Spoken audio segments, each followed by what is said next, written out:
nafni Guðs, Föður og Sonar og heilags anda. Amen. Við skulum biðja. Almáttugur eilífur Guð, Faðir miskunnsemdanna og Guð allrar huggunar, líti náð til voru og heyr bænir vorar, veri í sorg og söknuði áköllum þig og hjálpa oss með huggun þíns heilaga orðs. Fyrir hinn krossfesta og upprisna son þinn Jesú Krist, drottin vorn og frelsara. Við biðjum í nafni hans. Amen.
Í Davíðs sálmum standa þessi orð: Lofa þú drottinn sála mín og allt sem í mér hans heilaga nafn. Lofa þú drottinn sála mín og gleymi í neinu velgjörðum hans. Hann fyrirgefur allar misgjörðir þínar, læknar öll þín mein, lesi líf þitt frá gröfinni, krýnig þig náð og miskunn. Náðugur og miskunnsamur drottinn, þolinmóður og mjög gæskuríkur. Eins og faðir sýnir miskunn börnum sínum, eins hefur drottinn sýnt miskunn þeim oftast hann. Því hann þekkir eðli vort, minnist þess að vér erum mold. Miskunn drottins því þá oftast hann varir frá eilífð til eilífðar. Drottinn, þú verið oss athvarf frá kyni til kyns. Áður en fjöllin fæddust og jörðin og heimurinn urðu til, frá eilífð til eilífðar þú, ó Guð. Þú lætur manninn hverfa aftur til duftsins og segir: hverfið aftur þér mannanna börn, því að 1000 ár í þínum augum sem dagurinn í gær, þegar hann liðinn, já, eins og næturvaka. Kenn oss að telja daga vora, að við megum öðlast viturt hjarta. Og Páll postuli ritar dauðan og lífi fyrir trúna á Jesú Krist þá hann segir: Enginn af oss lifir sjálfum sér og enginn deyr sjálfum sér. Ef við lifum, lifum við drottni og ef við deyjum, deyjum við drottni. Hvort sem við þess vegna lifum eða deyjum, þá erum við drottins. Því að til þess dó Kristur og varð aftur lifandi, að hann skyldi drottna bæði yfir dauðum og lifandi. Amen.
Nú skulum við rísa á fætur og hlýða á guðspjall eins og það stendur skrifað hjá Jóhannesi guðspjallamanni.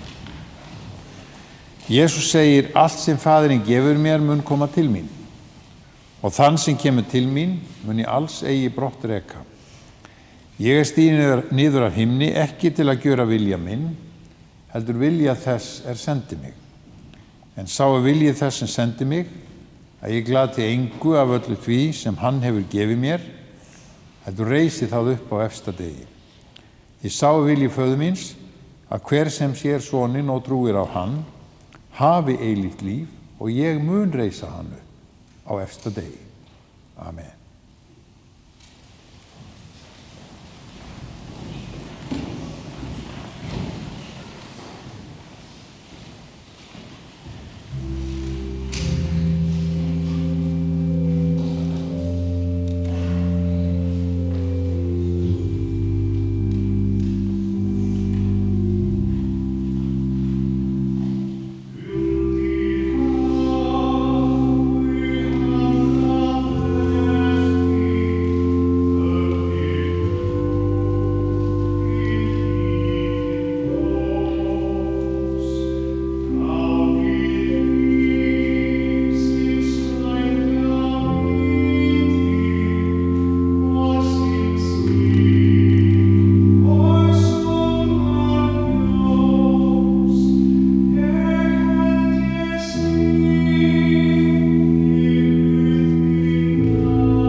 Náðsemiður og friður frá Guði föður vorum og drottni Jesú Kristi.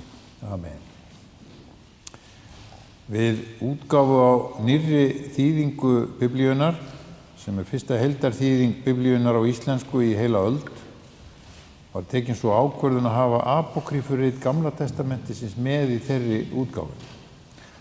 Loksins gefst almenningi tækifæri til þess að lesa hið kjarnyrta mál í speki Salómons, Síraksbók og önnur gullfalleg spekirit í nýrri Biblíu.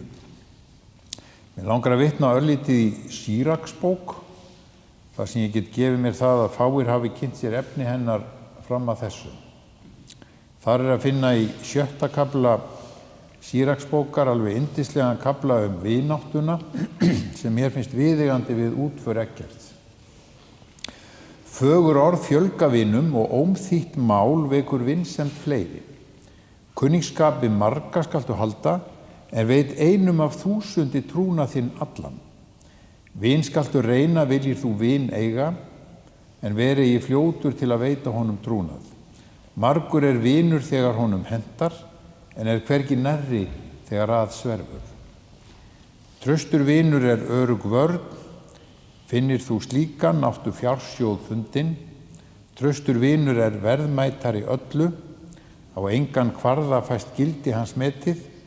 Traustur vinur sem ódáins drykkur, sá sem drottin óttast mun slíkan finna. Sá sem óttast drottin vandar val vina. Hann heldur sér að slíkum sem honum sjálfum líkjast. Eggert var líkur þeim vini sem lýst í Síraksbók. Hann var traustur vinur, bakhjarl í baráttu og félagi í gleði og raun. Samskipti okkar eiga að einkennast af þessu trausti. Eggert hafði ríka réttlætiskennd, hann var umhugað alla sem hann þekkti og reyndi vini sína í víðtækri merkingu þess orðs eins og Síraksbókin vitnar til. Annað orð úr Síraksbók vil ég leggja ykkur til hugleiðingar og mér finnst á sama hátt eiga við Eggert. Það að finna í 25. kaflanum og hefur yfirskriftina Þeir sem eiga lof skilið. Þrennt það sem ég hef yndi af og það fagurt í augum Guðs og manna, samlyndi bræðra, vinfengi granna og hjón sem lifa saman í eindrægni. Eggert Bergsveinsson fæddist 15. ágúst 1956 í Torfbæ á Steðja í Reykholtsdalshreppi. Fyrir þau sem ekki þekki til, þá þar í dag landsfræg bruggverksmiðja. Lögleg. Foreldrar hans voru Elías Bergsveinn Jóhannsson og Anna Eggertsdóttir. Systkini Eggerts Jóhann Bergsveinsson, fæddur 22. febrúar 1950, Kristmundur Bergsveinsson, fæddur 8. janúar 1963 og Margrét Guðrún Bergsveinsdóttir, fædd á jóladag 1965. Eggert ólst upp að mestu leyti hjá ömmu sinni, Margréti Ólafsdóttur, en hún bjó einmitt á Steðja. Hann hélt alltaf tengslum við staðinn meðan amma hans lifði og þar til bærinn var seldur. Eggert fór til Reykjavíkur, ungur að árum. Þar kynntist Eggert Önnu Þorgerði 1977 og hún minntist þess að þau fóru gjarnan í helgarferðir í sveitina. Eggert og Anna giftu sig 29. september 2015. Glöggir hlustendur taka eftir þeim óratíma sem líður í sambandi þeirra, þar til Anna sagði já við bónorði hans. Þannig að án efa voru svolítið þreyttur í hnjánum eftir alla þennan tíma. Eggert kallaði Önnu alltaf mínu. Anna Þorgerður Högnadóttir fæddist 23. ágúst 1959 á Bíldudal. Börn þeirra Anna Elsa Eggertsdóttir sem elst, fædd 22. október 1983. Eiginmaður hennar Arilíus Borgfjörð Kristjánsson. Þau eiga Önnu Jónu, Máni Líf og Eggert Borgfjörð. Stefán Jóhann Eggertsson fæddist 8. ágúst 1991. Sambýliskona hans Sjöfn Særún Kristjánsdóttir. Marinó Eggertsson svo yngstur þeirra systkina, fæddur 5. september 1997. Unnusta hans Eva Rún Andradóttir. Auk þess eiga þau fósturdótturina Dagbjörtu Örvarsdóttur sem þau tóku að sér frá unga aldri. Eggert var rólyndis maður sem var ekki mikið að æsa sig yfir hlutunum, tók öllu með jafnaðargeði. Börnin hans minnast þess, hann hafi alltaf staðið við baki á þeim, hvatt þau til þess sem þau vildu takast á við í lífinu. Hann var þeim mikil og góð fyrirmynd. Eggert var allatíð mikill veiðimaður, eins og allir alvöru menn eiga að vera, og nýtti hvert einasta tækifæri sem gafst til veiða. Þegar börnin voru ung var farið í útilegur og þá var veiðiskapurinn að sjálfsögðu hluti af því sem gert var á ferðalaginu. Víða var komið við meðal annars í Haukadalsvatn, vestur á Firði, sérstaklega á Bíldudal, þar sem mágur hans á sumarhús, en það húsið sem Anna ólst upp í. Einnig var farið norður í land og jafnvel austur á Firði. Fjölskyldan hefur því fengið víðfeðma reynslu af ferðalögum landið. Eggert var veiðimaður bæði á byssu og stöng. Veiðimennskan rann bókstaflega æðar hans allar. Eggert var félagi í skotíþróttafélagi Hafnarfjarðar til margra ára. Mjög virkur félagsmaður og æfingarstjóri. Hann var einstaklega vel liðinn, þægilegur og bóngóður maður. Félagar hans í félaginu biðja fyrir innilegar samúðarkveðjur sína til fjölskyldu og vina. Formaður félagsins tjáði mér að skarð hans yrði seint fyllt. Fyrir rúmum 40 árum bauð Eggert Önnu í rómantískan kvöldbíltúr. Þessi rómantíski bíltúr tók þó aðra stefnu þegar Eggert sá flottan gæsahóp fljúga yfir bílinn. Brá hann á það ráð að leggja út í kant og skipa Önnu ofan í skurð í nýju fínu hvítu buxunum sínum. Þegar heim var komið voru buxurnar mórauðar að lit. Þetta sýnir hversu ríkt veiðieðlið var í Eggerti. Önnu leiddist þetta ekki og var orðin vön því að byssan var alltaf með í ferðum meðan veiðitími stóð yfir. Eggert starfaði í yfir 30 ár hjá Íslift sem vélvirki og var nánast ekkert sem hann gat ekki lagað eða gefið nýtt líf. Þetta átti ekkert síður við í hans einkalífi en í vinnunni. Hann var mjög greiðvikinn, alltaf til í að hjálpa öllum og sá þar að leiðandi bílaviðgerðir fyrir alla í fjölskyldunni. Eggert var falleg sál sem elskaði og hugsaði ávallt vel sitt fólk.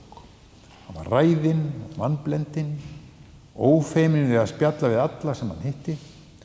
Anna sagði mér það að hún týndi honum venjulega í verslunarferðum. Þau fóru saman í Bónus og svo þegar hún leitaði hann uppi þá var hann venjulega í hróka samræðum við einhvern í búðinni, alveg búinn að týna stað og stund.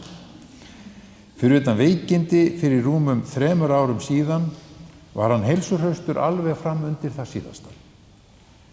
Í lok síðasta árs fór hann að finna fyrir lasleika. Hann var ekki eins og hann átti af sér að vera. Síðar kom í ljós að hann var með krabbamein á lokastigi í lifur og maga sem ógreint hafði fengið að vera. Við uppgötvun þess er það orðið of seint. Frá því í febrúar hefur við verið inn og út af sjúkrahúsi í rannsóknum og vegna lasleika.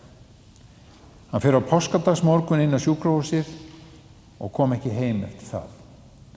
Hann lést á krabbameinsdeild Landspítalans við Hringbraut þann 7. apríl, stuttu fyrir miðnætti. Hann vissi í hvað stefndi og hafði tekið það fram á útför sín yrði bálför. Í lok þessara athafna verður kista hans borin héðan í líkbílinn.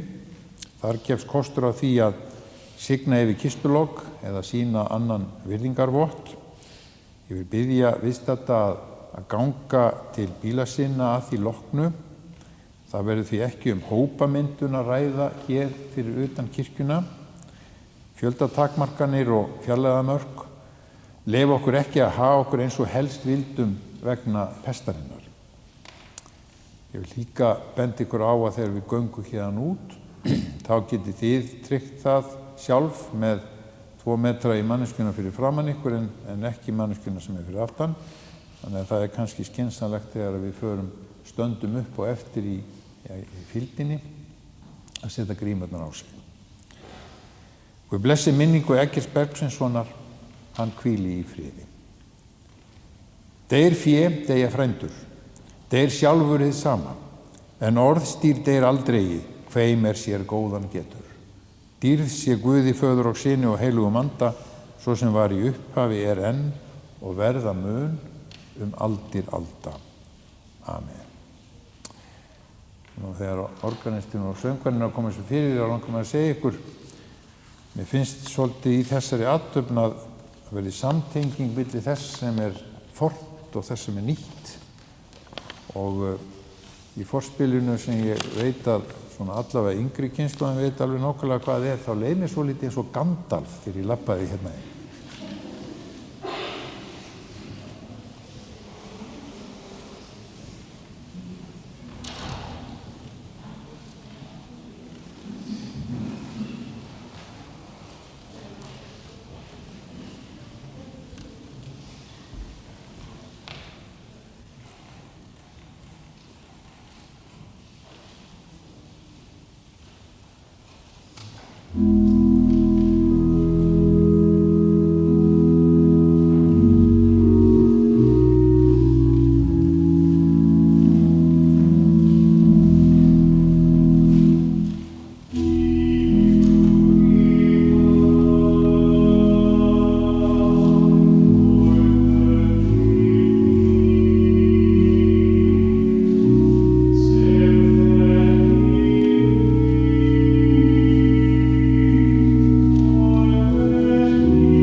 Guð Faðir í himnaríki, miskunna þú oss.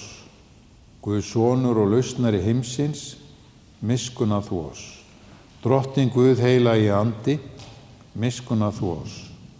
Nú lætu þú drottinn þjón þinn í friði fara, eins og þú heitið mér. Því að augu mín hafa séð hjálparæði þitt, sem þú hefur fyrir búið í augsýn allra lífa. Ljós til opinberunar þjóðunum og til vegsemda líð þínum, Ísrael. Skulum biðja. Við þökkum þér himneski Faðir að við megum koma fram fyrir þig á stundu gleði og hamingju og leita til þín þegar sorgin þjakar. Heyr bænir voru að því við biðjum blessun til handa Eggerti Bergssyni sem við felum þér. Í trú að þig höfum við stigið yfir frá dauðanum til lífsins. Styrk þau sem hér kveðja, veit þeim leiðsögn á komandi tíma, uns við söfnumst öll frammi fyrir þér. Heyr þær bænir í Jesú nafni. Amen. Og allar bænir vorar felum við þeirri bæn sem Drottinn hefur kennt oss og biðjum öll upphátt saman. Faðir vor, þú sem ert á himnum, helgist þitt nafn, tilkomi þitt ríki, verði þinn vilji svo á jörðu sem á himni. Gef oss í dag vort daglegt brauð og fyrirgef oss vora skuldir, svo sem við og fyrirgefum vorum skuldunautum.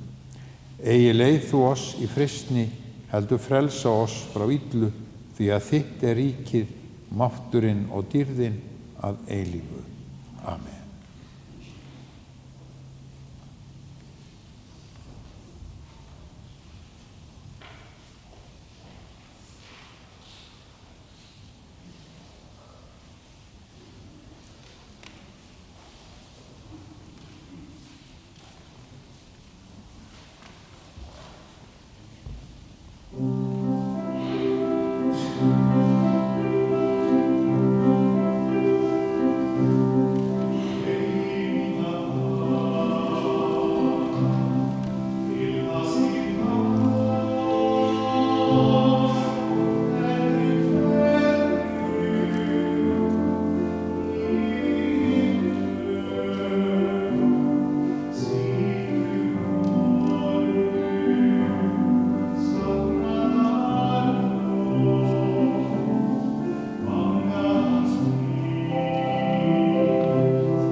Lofaður sé Guð og Faðir drottins vors Jesú Krist, sem eftir mikilli miskunn sinni hefur endurfætt oss til lifandi vonar fyrir upprisu Jesú Krist frá dauðum.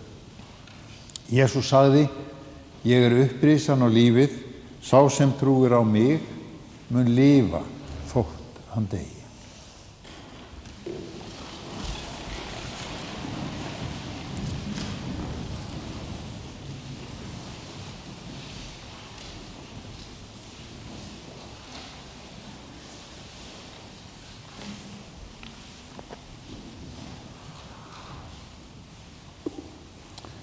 Af jörðu ertu komin, af jörðu skaltu aftur verða, af jörðu skaltu aftur upprísa.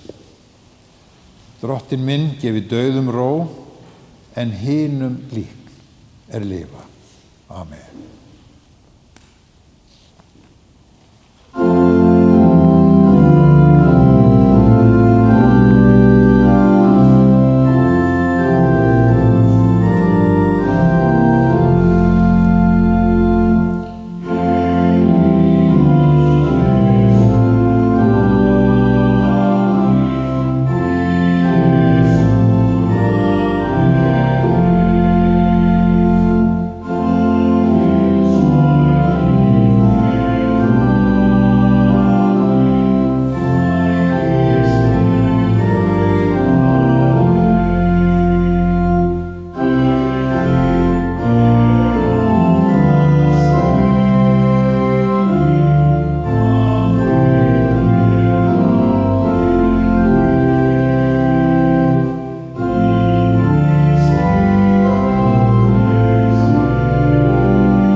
Drottinn blessi þig og varveiti þig.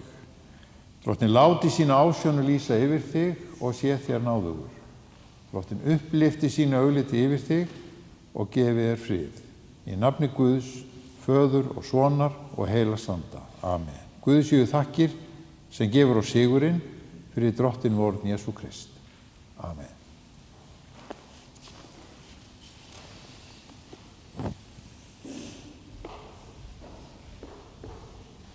Mm-hmm.